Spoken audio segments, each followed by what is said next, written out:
Les couloirs du Conseil national de transition CNT au Mali ont retenti des débats animés, où les enjeux économiques et sociaux du secteur minier étaient au cœur des discussions. Les parlementaires se sont penchés sur deux projets de loi cruciaux, le dépôt numéro 2340 CNT qui traite du code minier et le dépôt numéro 2341 relatif au contenu local dans le secteur minier. Les projecteurs se sont tournés vers l'Assemblée au moment du dépouillement des votes.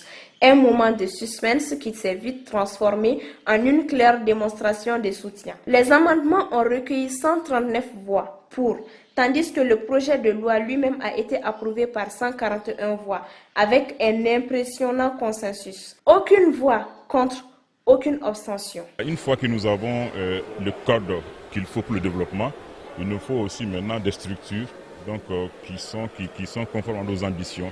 C'est pourquoi nous allons nous atteler d'abord à adopter les décrets d'application du code, mais au-delà aussi nous allons mener les réformes qu'il faut au niveau donc, de nos structures, au niveau de la DNGM, pour faire en sorte que ce service, qui est le bras du département, puisse donc répondre aux aspirations du peuple, donc puisse réaliser les missions qui lui sont dévolues. Voilà. Les représentants conscients de l'importance de leurs décisions pour l'avenir du Mali n'ont pas caché leur satisfaction. Les applaudissements et les échanges chaleureux témoignent de l'unité de vision parmi les parlementaires qui voient dans ces projets de loi des leviers pour un avenir économique plus solide. Cette commission qui vient de montrer que le CNT n'est pas une caisse de résonance, mais un laboratoire pour mettre fin aux incohérences et à des légèretés. Félicitations pour les amendements et félicitations pour la commission. Nous sommes très heureux.